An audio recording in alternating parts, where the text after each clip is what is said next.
contestants. Okay. From all the positions, from chairmanship to everywhere. Now, the regional minister declared the venue for the parties election. Yamin coming Friday. Yes. And he was specific. Say yes. Amberton or regional coordinating council. Which I have a very big problem with that. I see. Yes, I have a very big problem with that because that place is the seat of governors. Say about the region seat of government. Yes, give a seat of government. Okay. About the region the regional minister and the residence the seat of the presidency. Okay. It is a regional minister. Yes. Okay. Yamra Yaba will deal with that. Na yebetu regional coordinating council yɛbɛhyɛ anɔpa no nso mepɛ baabi a bambɔ no yɛbɛtumi asɔ no because what tempers are rising, so I don't want to take any security risk. I want to protect me person me bɔ obi ɔbɛba bɛto aba no bia ho ban ɛne obi a ɔba bɛhwɛ bia ho ban, including even century for the bɔfo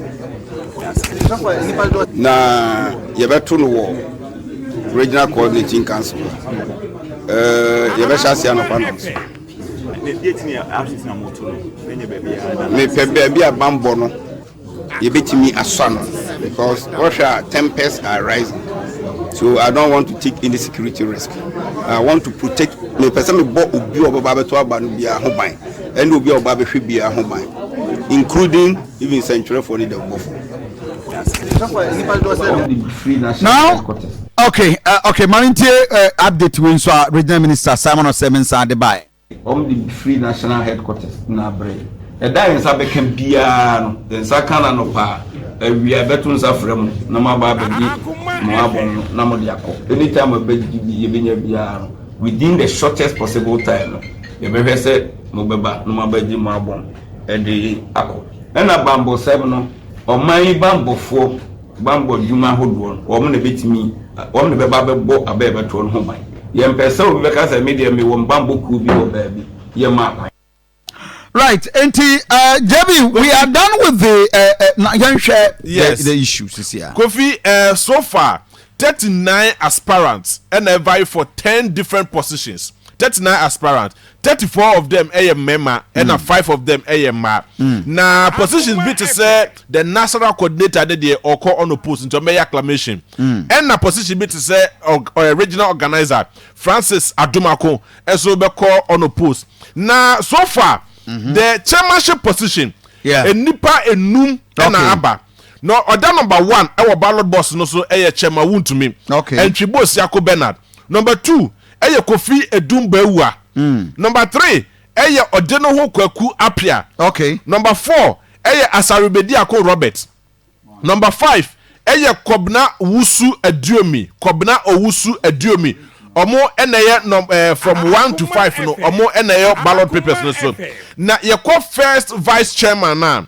First vice chairperson, first vice chairperson. You were Kobna Century, a 49 contested for that position. You were Kobna Century, ewo honomo, and you were Kennedy Mafu, ewo ho, you were Yaw Amuatin, ewo honomo, and you were Patrick a Champon.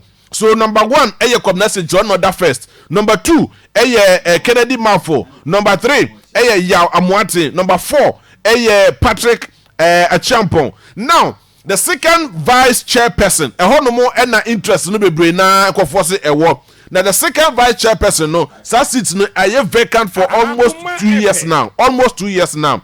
Na Akoma 7 contested. Surprisingly, yenyo contested for that position. And so otimi winia Obano etimi winia first in history, only the only female who contested for second vice position chairperson position wenya. Your friend of Victoria Nyako Owusu Echiao. Nya osaso eda number 1. Victoria Nyako Owusu Echiao or da number 1 our ballot boss no so. And Abraham Buadi, formerly of KMA presiding member, don't want to Opoman. Opoman. Yes, so that's number 2 our ballot sheet no so. Okay. And you were Abanga Samuel so Sakia. And also eda number 3. yɛwɔ Siedu Mohammed number 4 yɛwɔ Patrick Edu Jamfi ɛda number 5 yɛwɔ Edu Samuel Kwesi Joseph number 6 ɛne yɛwɔ Oscar Riches ayɛ dodo na frɛ no Ghana bɛyi ɔda number 7 Kofi na yesa so kɔ secretary no kɔfɔ mienu ɛyɛ straight fight between Nelson Owusu Ansan ɛna lawyer Kwame Adumapia ɛyɛ straight fight between ɔmo mienu pɛ Nelson Owusu Ansan ɛna Kwame Adumapia no yɛ the deputy secretary before say Sampa benya the position as KMA boss as Sisia wa occupy that position no nti Sisia de a straight fight na assistant secretaryship no ekofo mako enan na contest yewo Ellen Jima ono da number 1 yewo Samuel Shadrack Champon yes Shadrack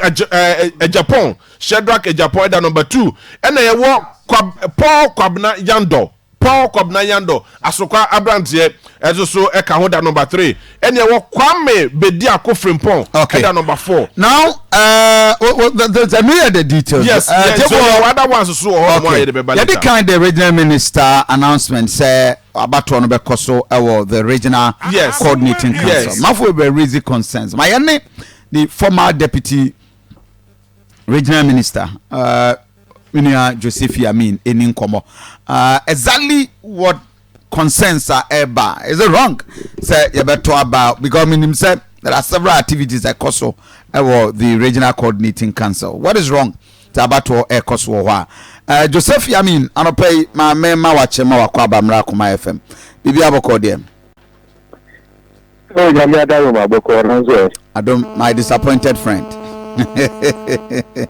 many years ago my brother my disappointed friend anyway but this discussion as to MPP to on about a regional coordinating council manfo be raise concerns what is the law, what is the rules? Okay, the regional coordinating council RCC no a seat of government and the seat of government be also a security regime and the be access in women concern and massa and that place is classified as a security enclave into all the security arrangements no the adwuma ewo and enye bia obi abetimi awuram sa no akono asan abasa keke that's a a political activity to say a regional conference now the seat of government and the political activity here then it means that we are reducing the RCC to a political office and that's a political party's office and that makes it wrong. Matters among for be raising concerns so Sianko for her party for Babishia of course. Yes, that is a different organization altogether. For instance,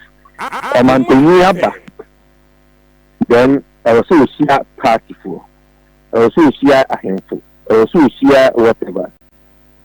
That place is spacious enough, so needed to share whichever group will be of association.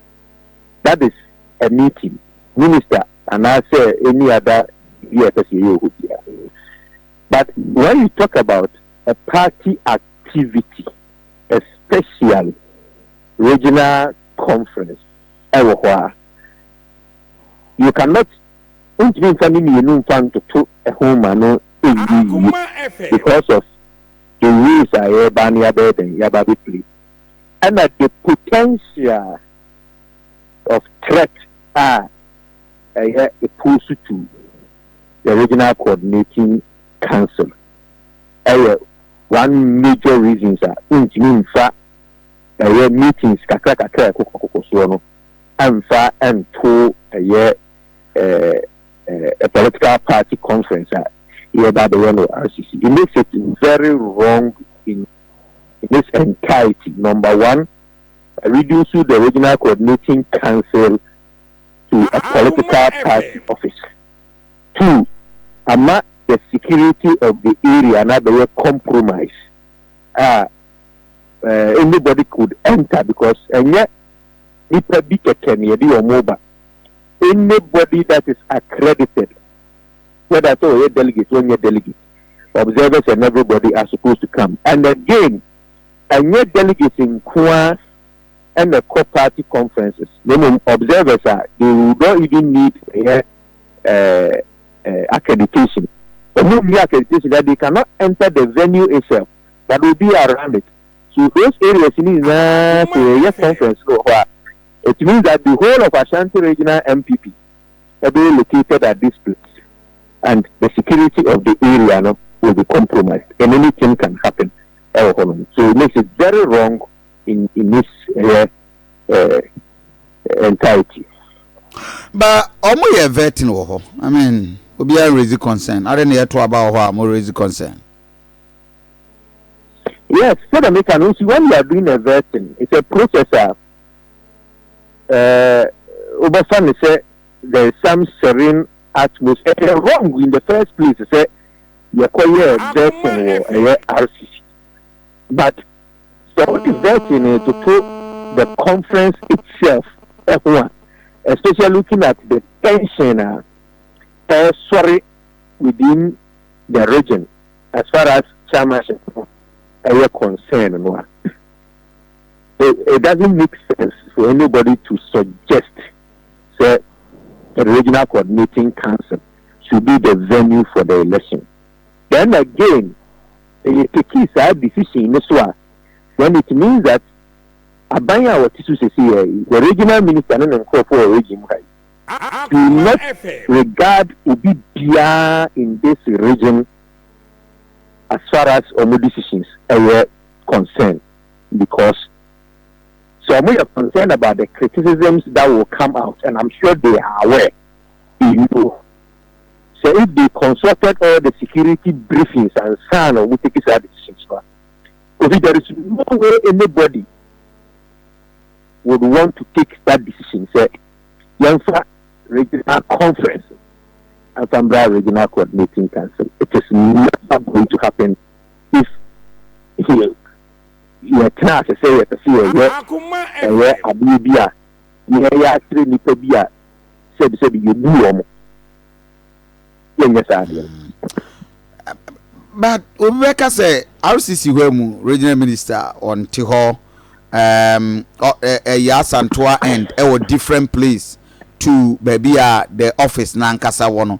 So I mean it's a big place. A lot of things a bit makoswa and say the daily activities of administration are a koswa. Well, because Obi a so Yamiada will do my central humanity. And so access to the regional coordinating council. Of course, also the delegates are by NPP conference in Russia. So if it is the constituency 10 executives in Kwakwa and Eba, you are talking about 470 constituency executives. Government appointees can also DCs do over 30 plus DCs or Ashanti region. Eba Beka. Ministers are more Ashanti region. Government appointees are. So we are talking about accredited delegates on Baba to about will be in excess of 400, 500. Regional coordinating council here winning. A moving papa now he said a bit me accommodate just the delegates in Kwa. So Munkwa bit me at without any observers and any other persons to be asked or more ever. I don't see anywhere within the regional coordinating council offices, so the regional minister offices, that can accommodate our numbers. Then Ura, the other side of it, the residential area. 87.9. We know we will be reporting so a bit in the other side because there is no space to accommodate all these numbers. aman watching aye apart from Yasantua Nim Horum Park and everything. That Yasantua Nim Hormone. But because they are serious in itself. That area, Hormone area, what the regional minister's residence, what the president's residence, or Mampiniba, a center reading her. No dance you. A home where you're accommodating. In fact, a home where you're order. The other pieces are a security enclave. Your Macquarie will be a Uraho to see as any pair of your mobile Uraho see in your conference. One. Anybody could infiltrate the ranks and cause a harm, not even a nair. It could be watching because of even my room is there are dangerous weapons. I don't think they are too on a for 2 or 3 days. Yeah. Somebody could go in there and put a secret camera recorder this somewhere where your man need about and is going to do whatever he's going to do. The image will be the crown at over the action here. If you are on would you know? Some of us were children inquiry. You want to eat aggressively. I think he has sometimes and yet so the ones such a them baby now would be at the year this year more than a few of them. It's different from the way I original bontain our so I can't inquire sometimes you want to eat like you were eating a brand now and how would you feel say be a camera be a question as a man you will buy a contour can be a look at that how would he feel as a person? How would he even feel as a person? But meanwhile, as a result of RCC now, you're opening up Yama, people could even have access to these areas. And we want to do something that was in again, remember Bre, a year or mine, or Abre, and now whoever. It doesn't make sense because it doesn't make sense at all. The way of we say, why are we reducing a memo to that level? So you need to be in a certain region. Is it because a honey by being free? To see, NPP for Nisika, a memo na ye basa, or mining wire day to the sense of Mexican Chia, a year commercial store stadium. A car, a bed, a bus, a sky, a bed, and for that matter, an RCC, by and year free, in the Empire Wumbra RCC 1 by. And I said, you need to be in a century. You bet me, I conference, no home. There should be a bar that RCC. Who proposed the RCC in the first place? I think that it was wrong for anybody to even decide. And this. So, I think that the seat of government should rather take a certain bold decision on whoever is responsible. At this moment, you hold the regional minister responsible for such decision. No, okay. No, but what's the reason? Yamin, just for a moment. You better know. Regional Coordinating Council. Yabesha no panons. Me baby a bambo no. Yebetimi asano because Russia tempests are rising. So I don't want to take any security risk. I want to protect me person me bo obi oba to aba no bia hoban. And obi oba be hwe bia hoban.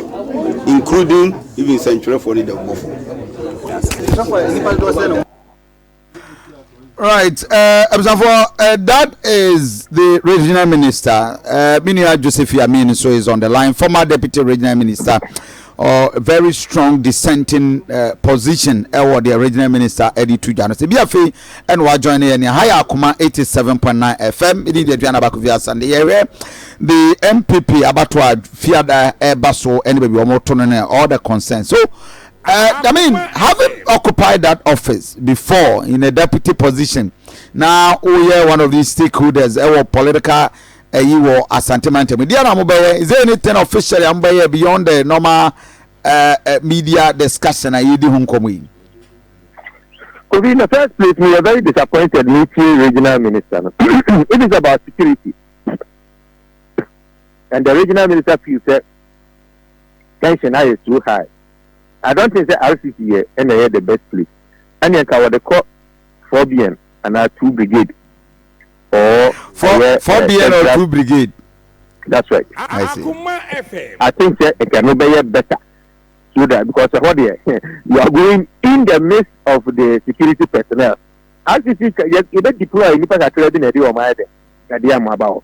So it means no justification for RCC. Many are buying because that discussion we require here or the public domain for itself. Eddie are buying any Eddie above. And I would have taken a certain decision against the regional minister. But hey, Madika can say abaya emu nipa omu bu omo and the o can one for him to start that decision. Obi pia oye involved in it. So mo a broader consultation. That dey ba bontin seasoned journalists there Sofia Asante e de bekwa kwetena Akoma FM asase so ka ho asem na all ka ho asem no again e dey ebebre aban no we look at all these things in taking a decision and they will never arrive at the decision that the whole regional conference or regional coordinating council. But if we say a question say as a political party. I'm sure that by the time net be court not a firm decision from the regional party office. Okay. About one thing on this. I see. I will not be the person to put out an information. But I'm not sure if the party, can I say action on concern. Probably. Okay. I mean, my regional minister non kasa na minya understanding. I'll get back to you. Hi Akoma 87.9 FM. We need to back of Asante. Mamen kwana mene the regional minister in Kombo, the Sofa Bambo, Toto NPP election, the security arrangement are open to no boy and say mante we must be to me aba. Abusapani bibi aboko there. The Nyamiase. Now so far what me abua put two things together. In your announcement saying Nyame Aduma Friday regional coordinating council na election neighbor. My for raise concern say why that venue? Boy kakra. Why the choice of RCC? It's a man a chief leader. The TR is a better about there were residents in the set. The second thing now. About more. Look at the public union. I need to consider the big in the breed. Now, then one say, sir, among for the issue before 40 a party is not area. Number of party meetings for one.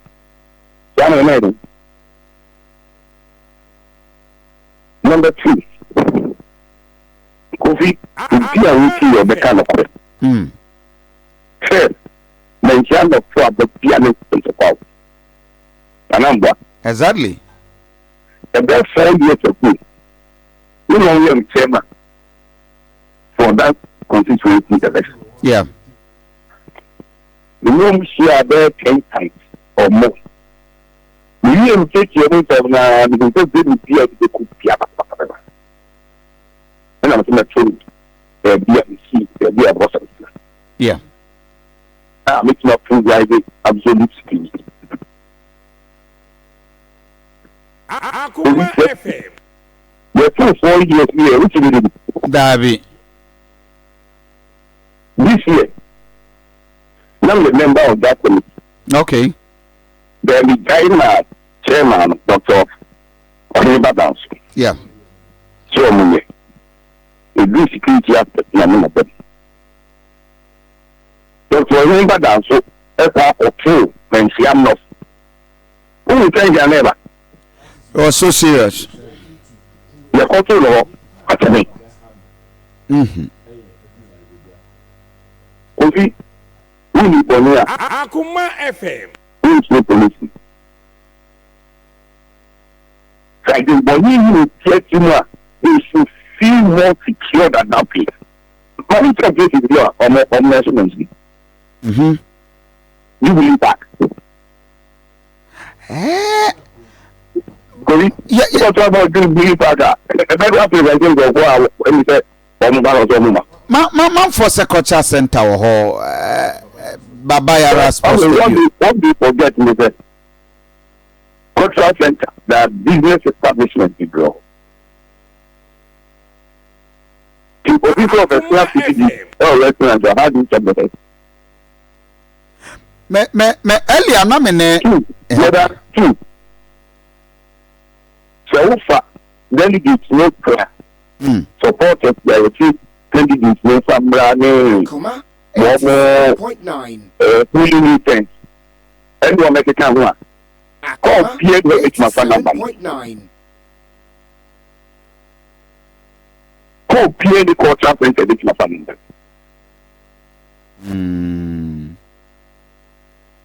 Maybe Nanka again 18 more stupid.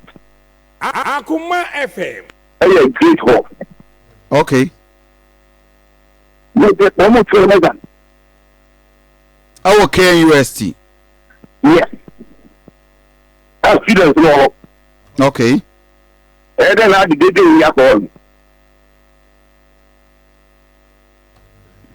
We taking several issues into consideration. Let's say, we can't only now you're not going to obey your body. And what's that? Yamin said this is the best place to have that. Regional Minister, the amount for BGD said, man for Bayajuma office, administrative work, because so, Ubi or any Pabonini crabit me, Eddie Biboni and Babato, we end the seat of government and a waka. Or the dear neighbor to or the better. He can't talk about what they do. Just talk about it. I have to the devil. We are to the park, so you are telling all the devil. We are believing to hear the government for the issue. It's more open than this voting in an enclosed environment. In the recent national security for warning Omode by yenye careful more gathering this animal man for jiri say no crown ka etwa se ma ye ya aware sa nwe ya obi person take advantage okay. What is more dangerous than the people there? You also the money with them.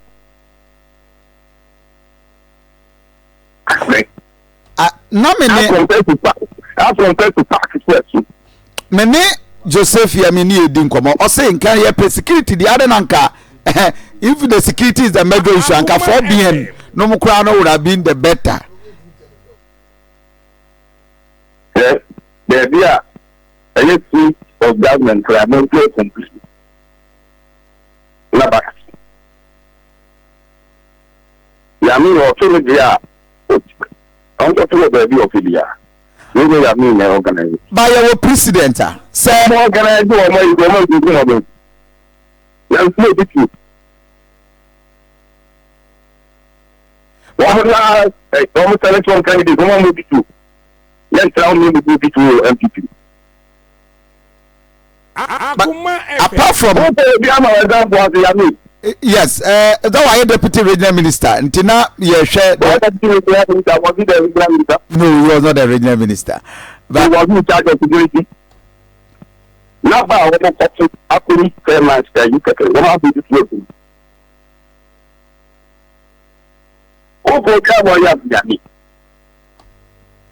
But regional minister, when you say the concerns are even within Moamo party, man for reason. We free wa nkebe boa obia Akoma FM. But the last 4 years moto Nigeria it was successful. And attention and your man for because say normal in every election. Yes. 87.9. If that's what people want, the committee are made up of distinguished personalities. and we've taken everything into consideration. Yeah, sure, Nipa almost 1,000. Why are prepared to contain all the numbers? Premises were at that time. Akoma FM. Now, I mean, yes, I'm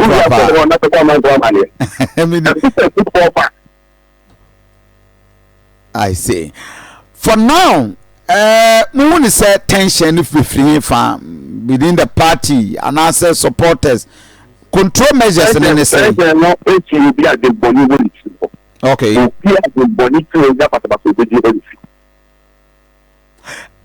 What are these control measures? One hour when your party's a delegate, almost any class of member who be an Mama.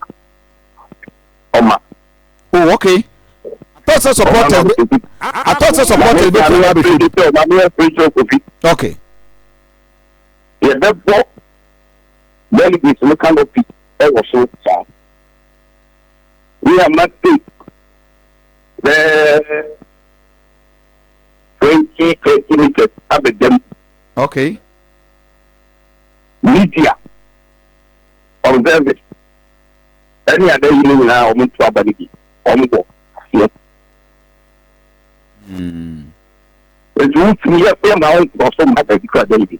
Okay. Okay. Wow. You can't cross to that thing. We hear people that Akoma FM. Wow. That means a very tight security arrangement and would you go? But what is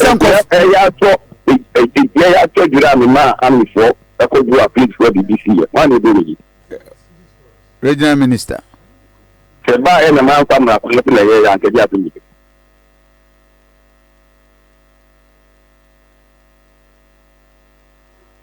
Wow.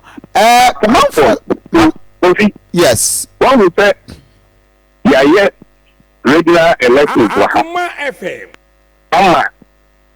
Yakase media accreditation. But only that. That be. Yes, we did a small apply. Application for accreditation. I think so. Major program. Yeah, apply for accreditation. Yeah. Regional elections. Okay. Yeah. So even media, no, we have better opia be one keke. It's more the more place to no bar. Friendly farmer and your mama. Akoma FM. I see. Consensus. 87.9. Security decisions. It takes so many factors into consideration. So many. If you are all people see me just like that. I've been chairman for political affairs in the security committee of ECOWAS Parliament for about 4 years.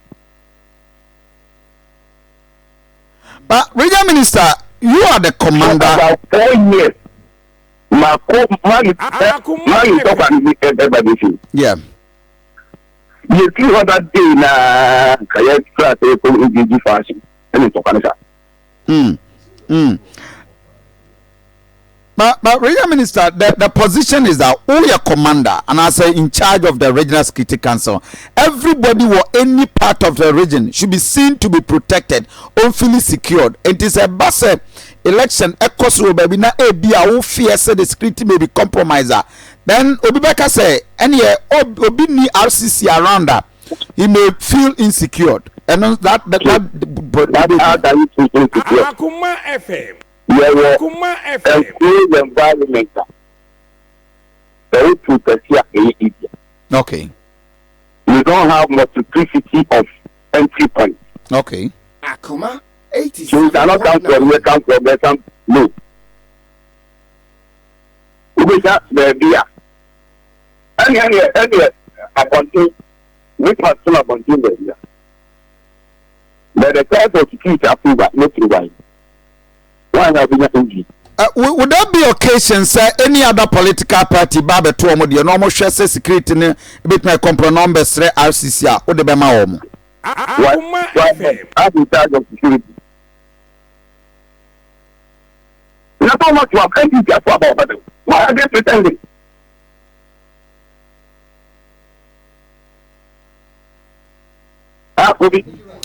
Yeah.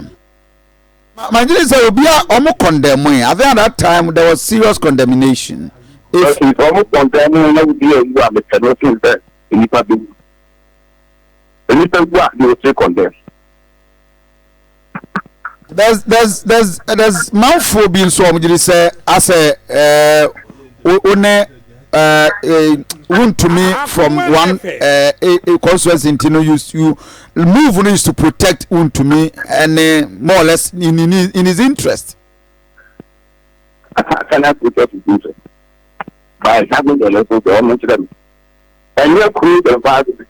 Okay. What is possible? Akoma. Okay, but that's the background. That is the background of the business. If you have my car, will have to take the business. I will be able to go. So if you're very with them, I see. Let's see if we are the Bollywood. Akoma FM. We are Bollywood. No, but someone is entering there. How much is that? No, Mama Chairman phobia is here. State security. After that, it's only state security. Tom Ben about to be first here. The mom 7 o'clock. Oh, in fact, he will do what? We can give them somebody who is looking for the back.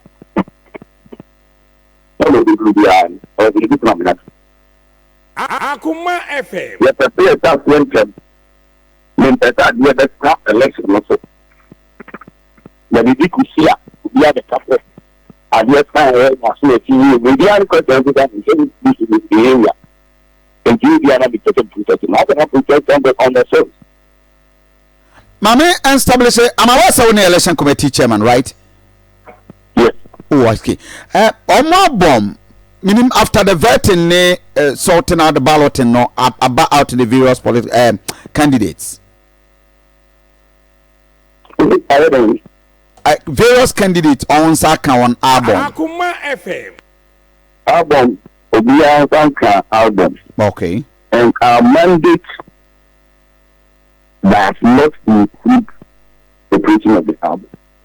The album will be given to us from the national headquarters. National headquarters, okay. Akoma 87.9.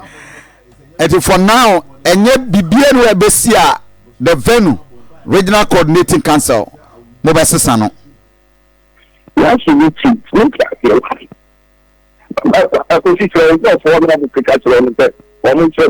Akoma FM. I think I've given you areas I want to see at the land. And I've explained all the great various areas. It's one sure they don't problem. I see. Okay. Several suggestions. I can run good things a bit my area. Yeah. But okay, yeah, a national delegates conference. The guy don't tell him that. Yeah. I stood against it. The national 2021. Akoma Yeah. 87. I said for me, your party, I Okay. Here we are, the building. That's what you teach to Heroes Park. I don't know, tension. The rising security there in India. Okay. And I think then Heroes Park. Thank you. Baby. So, and security, small security get to fight. At the moment, sure. Akoma FM. You're very independently. Yeah. Pa. Talk at the nearby. Sure. Can we be able to be that this year? Akoma When I need to 87.9. like I know. Assurance. Ethiopia can be to a catcher and say, yeah. So we take you through the out now. Okay. Party members. Party members are Etiano Pay. What is the assurance for almost security concerns someone for review on our bomb any those things? They are not the back at all.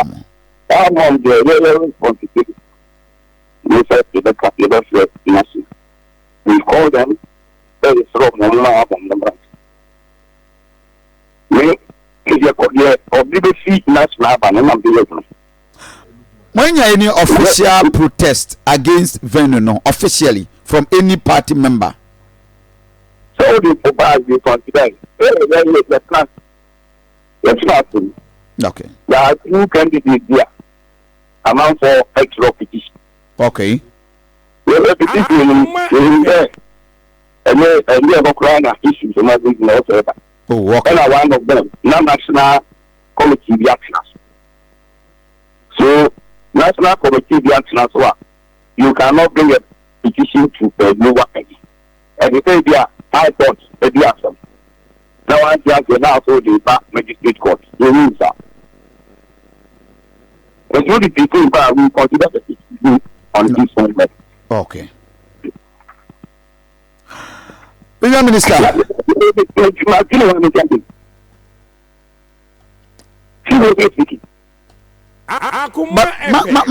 Won't you say man for a worried about the venue, right? Yes. We talk about the okay. Now we are found ball bit my kitchen. We see that. They shall not be here, guys. I about to guy because you can have the food in the ham. 87.9. Who made that you who know after 2 o'clock? Akoma FM. It's a simple. Yes, candidate for chairmanship twice. We are for treat the Yama of the outside there. Have a support. Okay. Okay. Now, what did it part 3? On the fully meeting. The reason I'm on with the trade is that they are not really now. You are the Nipa. You are ready to carry the Okay. We be about 10 of donors. And now say we crown while fully again. Our father, no, we get our knowledge that we are all you know. And put him out, not the family. Lord Sabana. Rocky. We are candidate for chairmanship. Any part of the Oh, okay. And you will be a lot of supporters for me. Let's 2 years now. Only power many. I think not I see. All vehicles will be parked on the circular track. Oh, okay. Let's see what I'm saying. And the full assurance to be about saying the bombardier, you are taking a full control. That is all we are doing. Mama, now I say, and album, yes, it will affect entry point for. Okay. And to over no share ni padodoa omuwom ni wudi. Ya so di we are accreditation not to pick up. We are security force na left ho. We are drive now over to be able to. And the time we was as far as we get to vote you are.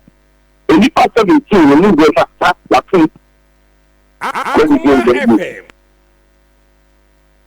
Now we are with I know through to protect you in the And that means that just a within the album ni mudia na we are why cry among na the plan never we can follow by then we my 87.9.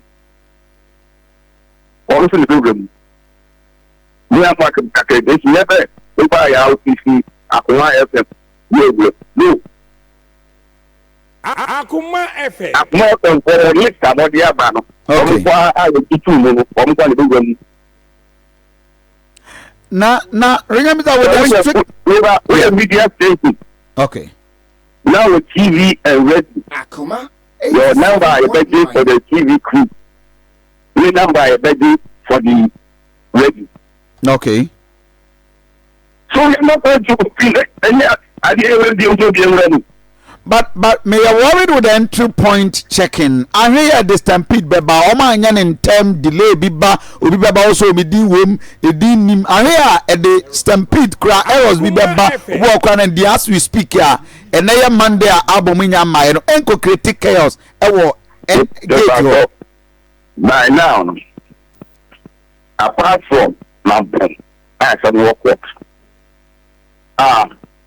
Or maybe I get 90 million but trouble. Because we need somebody to adjust and imagine Aquabana, I can't tell. But already the police court. And I was some few constituencies or Aquaban, the only appointee. The issue of Formina marriage over Akoma FM. Formina, we don't have issues there now. Okay. And people there, the work challenges, but only one point. I don't know what can trouble for us. And you mean you trouble for us. And I work there, that's what done. That's only your appointees. But they are few. The constitution also says if we get 1/3 of the budget, we can go for them. So we don't need to have a better effect of all the delegates. And that's the half of what the part. And yet they're good from. And they are more now what challenge that you appeal to the national headquarters. That area work on 10, or B or C. Okay. Not then not only a bit in your mind.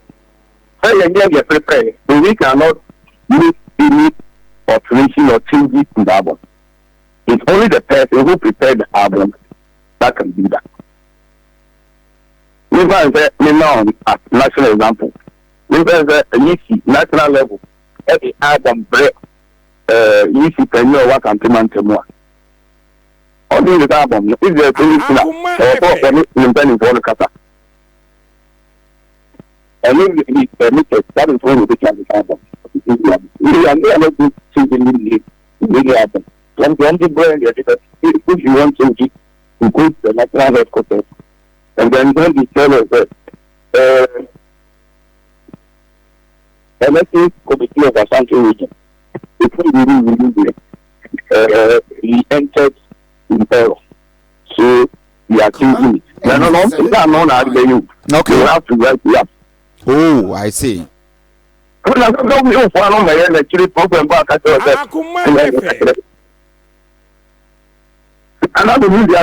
I agree with that. I know they are. I agree. You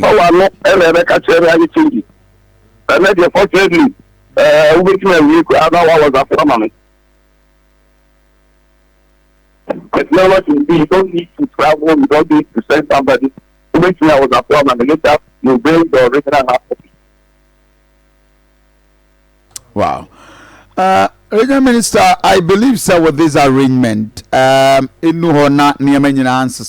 can have a perfect election on that day. But I wish you all the best. Sir, I can give it to me about now. What me Abu Amasum Jaba Asante Mantem. That's it. Now, we are looking at the Japan deal with you. Yeah. Integrity and my signature. Your integrity and what? My signature. Signature. Okay. My signature can improve me. You can do signature. Yeah. Integrity and Akoma and I will be a Akoma FM. Asante Mantem, Akonyana, Omanteni, and other Germany. Idea, Integrity. And you say, Obey Asante Mantem, And I will and I can say I have me or ship or we do. If you are person German back, Malaysia, the not the queen, if you have done it the other day, a new vision. We are something man just what Akoma FM. That is what I will do. How for say we tintin so. The kind of video I will that let me nipa or a could be more kind of flat. One, as well we Akoma 7.9. now we are the papa of the down. Right. Why are the papa who be down?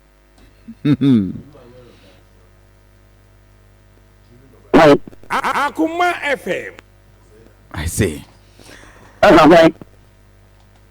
Now, obi no o see change very no ko baby a e be ti o hawaba I was one fear to change and from ko baby a e ti o hawaba so no ere what do you think Akoma the way people 87.9. get into the days of wrongly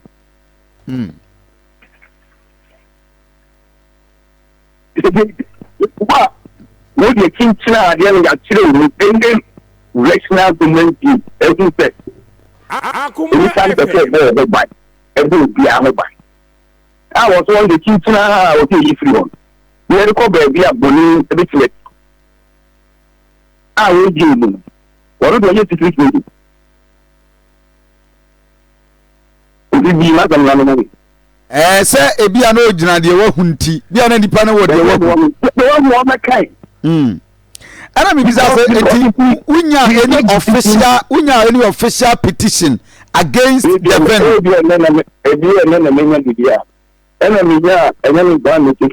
is the committee. Is the committee Akoma decision. FM. What I'm communicating to you is the committee's decision. President Zalamina Wasiano Pay, I wish you all the best. No be of a catcher of you know the carpet is things that can believe more. The person will be absolutely sick. Thank you. No more can believe in more from now. Let us say. Regional Minister Simon Osei Mensah. Extensively we had a discussion on that. But Odike when you fee and Akoma FM.